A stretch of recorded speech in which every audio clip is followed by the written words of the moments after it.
Moving to Station Omega 7 was supposed to be a fresh start. After my messy divorce and the loss of my job on Earth, the offer to work as a systems analyst on a frontier trading station seemed like exactly what I needed: distance, anonymity, and a chance to rebuild. What I didn't expect was the neighbors. The apartment complex was old by station standards, built during the initial colonization wave 50 years ago. My unit was small but functional: bedroom, living area, kitchenette, and a tiny bathroom. The rent was cheap because the building had a reputation for being quirky, station code for slightly run down but not actively falling apart. I was unpacking boxes on my second day when I heard voices in the hallway. Not unusual, the walls were thin and I'd already gotten used to hearing my neighbors' conversations. But these voices were different. Smooth, cultured, speaking in a language I didn't recognize. Then someone knocked on my door. I opened it to find two people, a man and a woman, standing in the corridor. Both were pale, almost luminescent under the harsh station lighting. The woman had long black hair and eyes so dark they seemed to absorb light. The man was tall, silver-haired, with the kind of aristocratic features you'd see in classical paintings.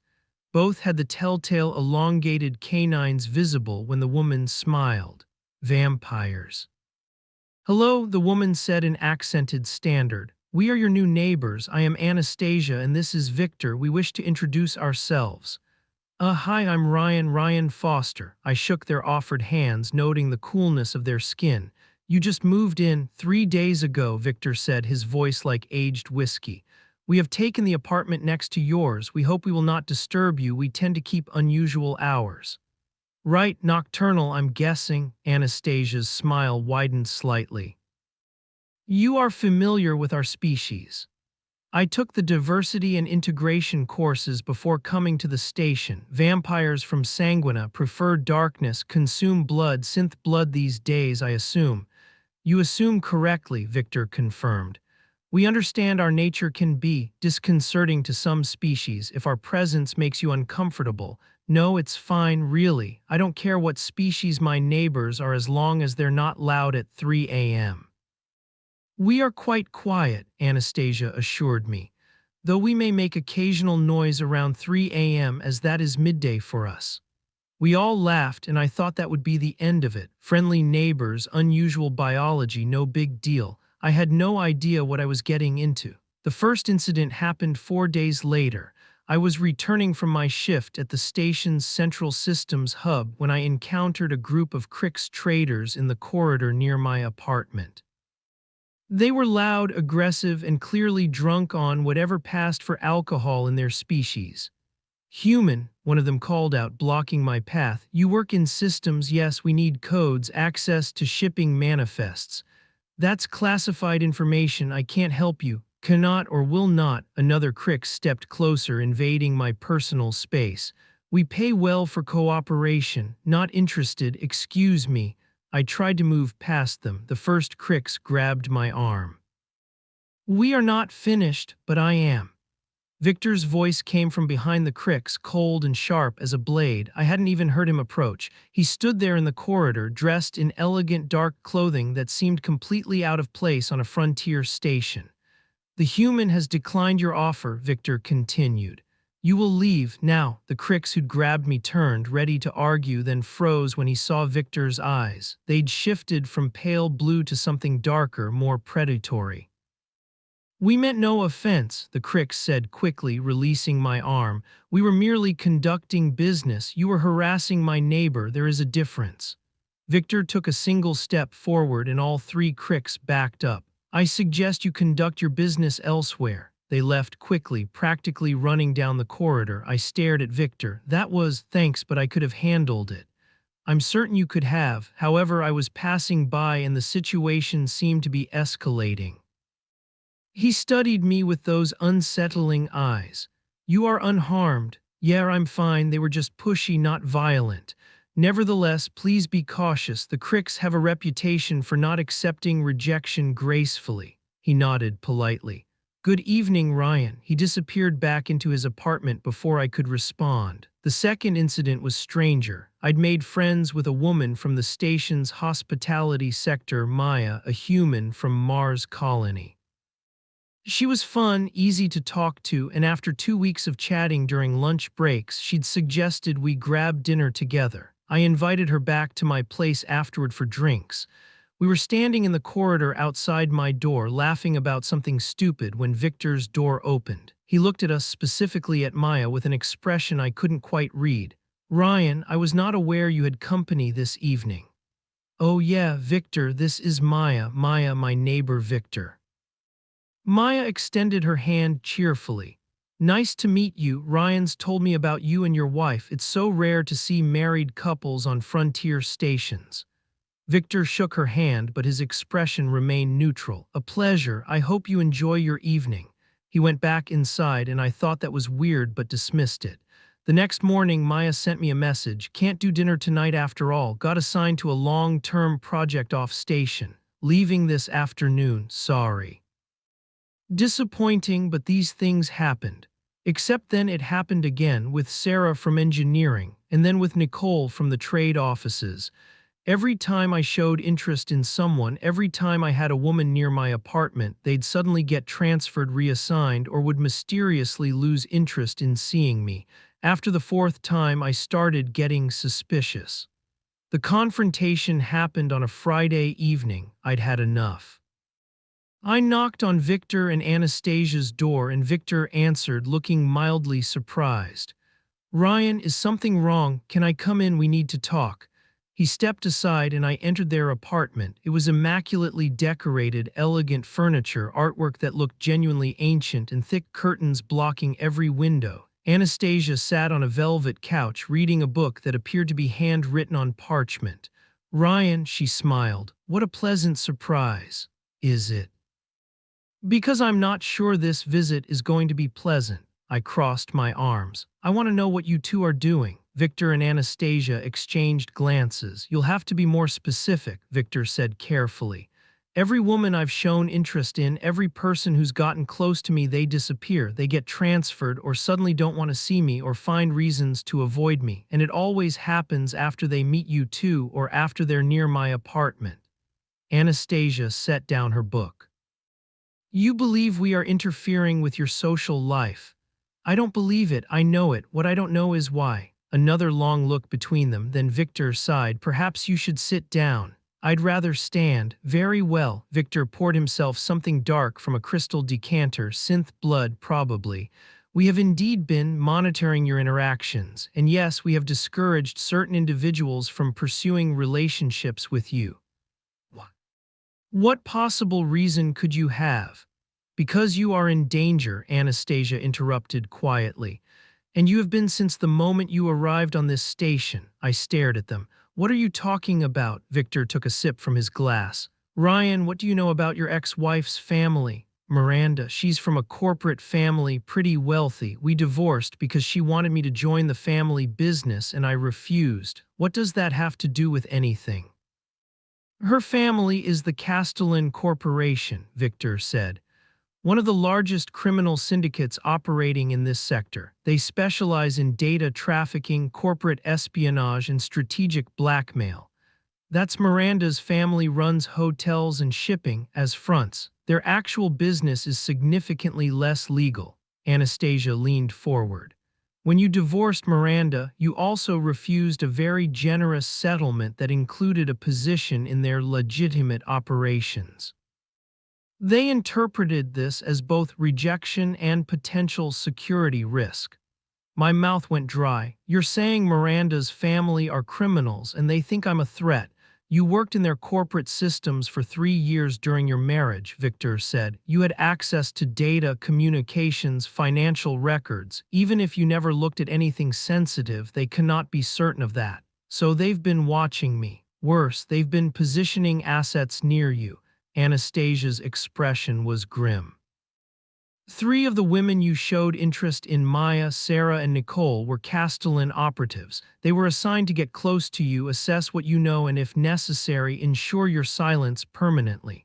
I sat down abruptly. You're telling me I was dating hitmen, technically information extractors, though they would have escalated to termination if they believed you posed a threat. Victor refilled his glass. We identified them through our own intelligence network and discouraged their missions. The Castellan Corporation is powerful, but they prefer to avoid conflict with certain parties. When we made it clear that you were under our protection, they recalled their assets rather than risk confrontation. I tried to process this. My ex-wife's family were criminals. They'd sent people to spy on me, maybe kill me, and my vampire neighbors had somehow protected me without me even knowing I needed protection. Why? I asked finally. Why would you do this? You don't know me, we're just neighbors. Victor and Anastasia exchanged another one of those long looks. When we first arrived on this station, Anastasia said slowly, we were investigating Castellan Corporation activities for our own house. Vampires have interests that sometimes conflict with criminal syndicates. We took the apartment next to yours because you were flagged in Castellan Communications as a potential problem. We expected to find either a corporate spy or a fool who'd stumbled into classified data, Victor continued. Instead, we found an ordinary man who'd simply refused to compromise his integrity by joining a corrupt organization. You chose honest poverty over corrupt wealth. That is rare and admirable, Anastasia added.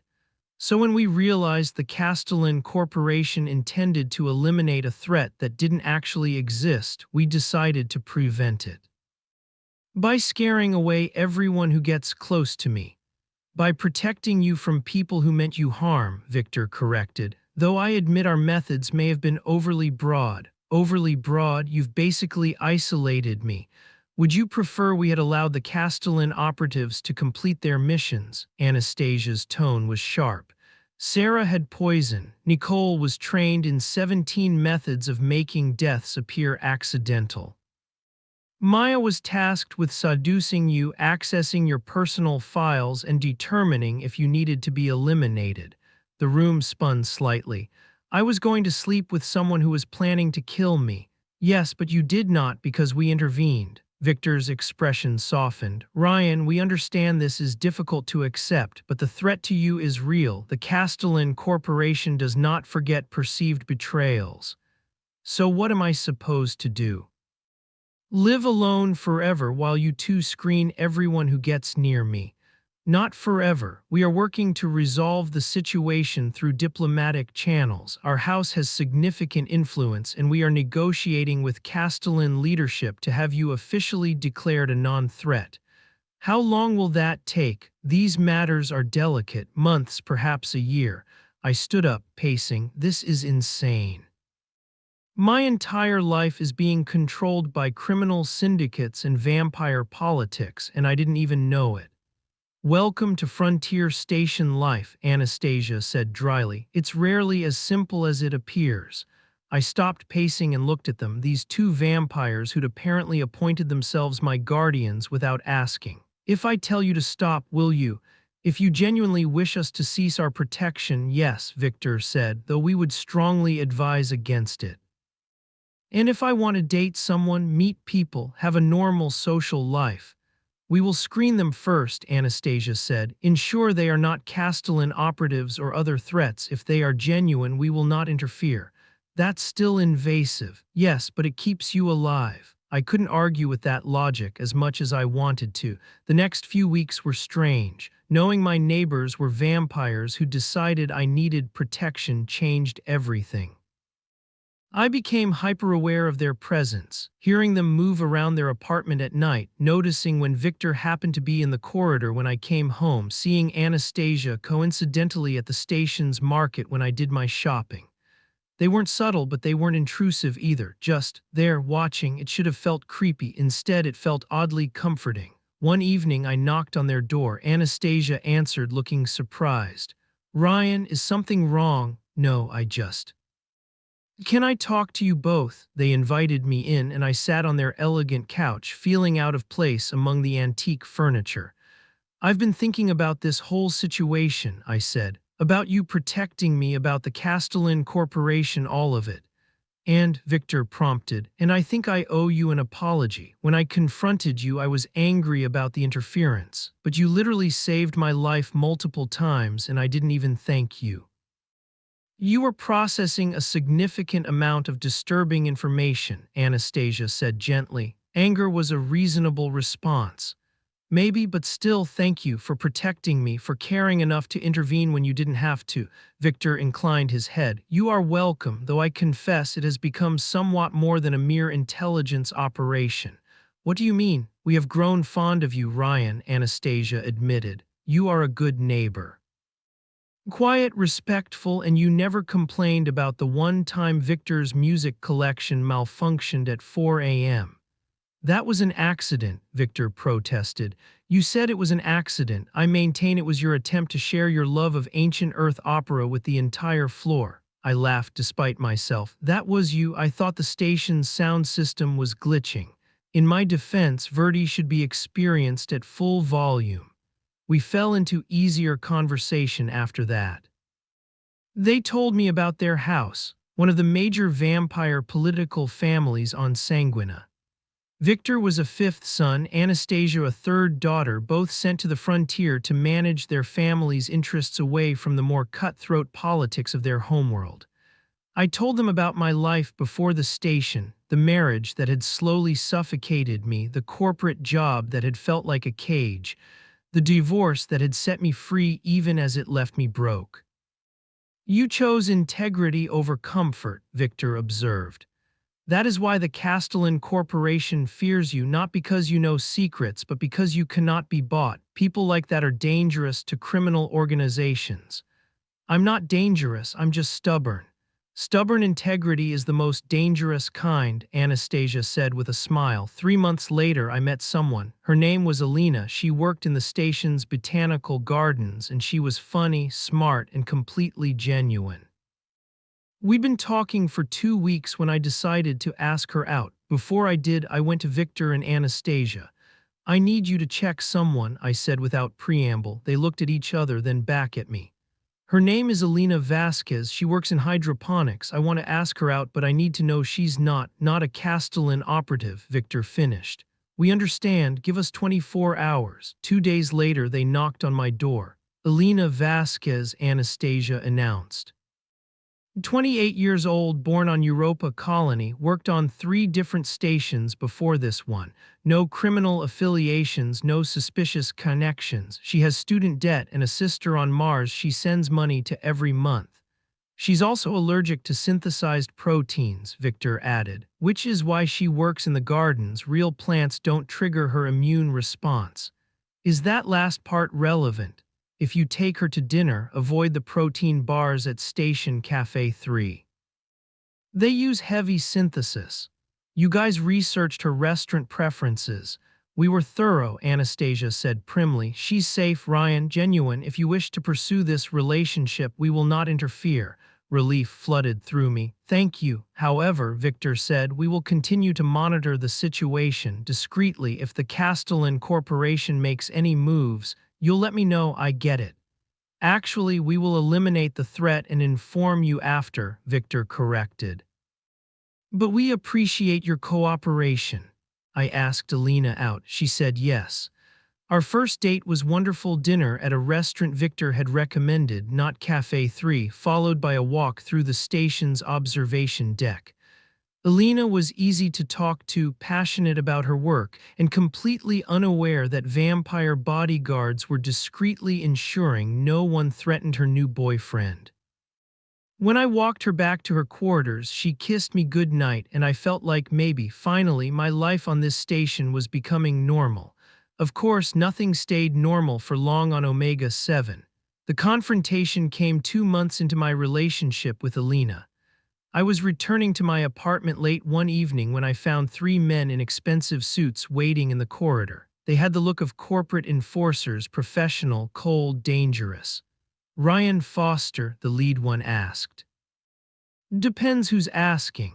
We represent the Castellan Corporation. We'd like to have a conversation about your relationship with our organization. My blood ran cold. I don't have a relationship with the Castellan Corporation. I used to be married to someone whose family runs it, but that's ancient history. Nevertheless, there are matters we need to discuss. Please come with us.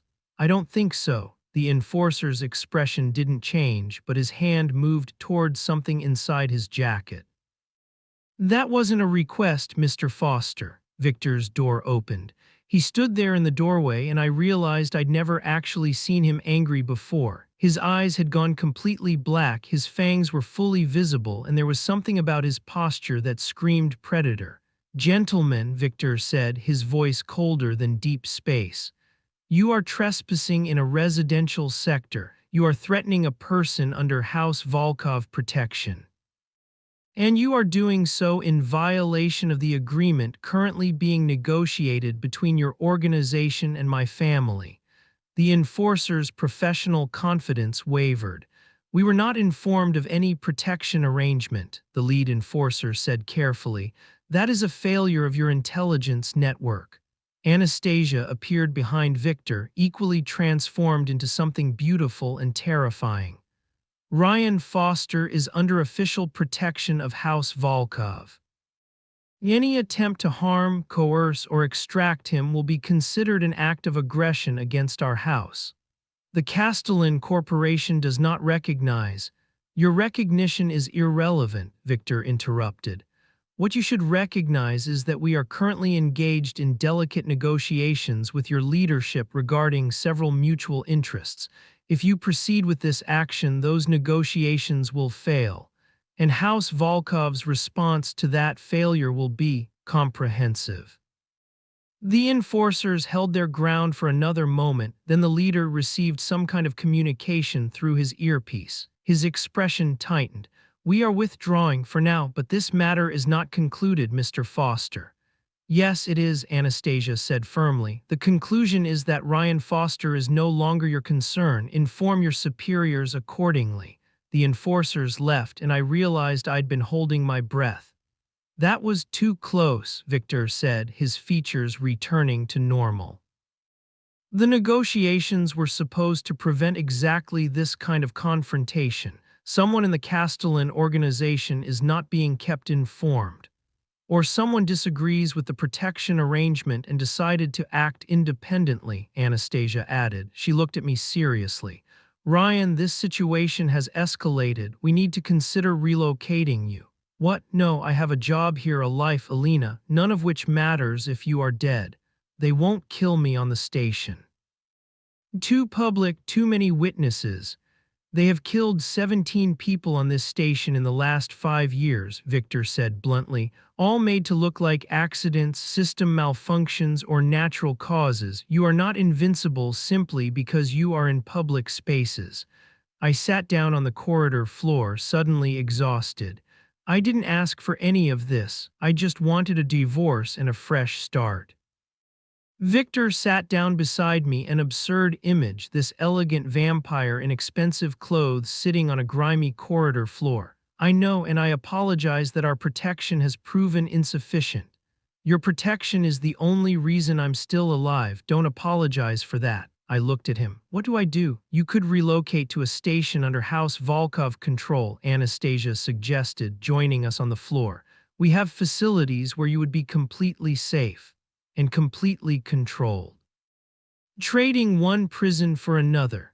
A fair observation, Victor considered. Alternatively, we escalate our protection and resolve this matter permanently. What does that mean? It means House Volkov formally declares you a member of our household. Under vampire law, that makes you untouchable without risking open conflict. The Castellan Corporation, for all their power, will not start a war with a major vampire house over one human. But it also means I'd be tied to your house. Obligated to you. Yes, Victor admitted. Though our obligations to household members are primarily protective, you would not be required to serve us or change your life significantly, merely accept our protection formally. I thought about it, about the enforcers who'd come for me, about Maya, Sarah, and Nicole, operatives sent to manipulate and potentially kill me.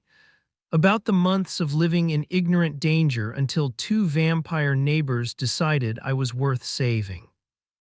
If I do this, Alina is protected too. Anyone in your immediate circle would be covered by household protection, Anastasia confirmed. Though we would need to inform her of the situation eventually, transparency is required when involving others in house politics.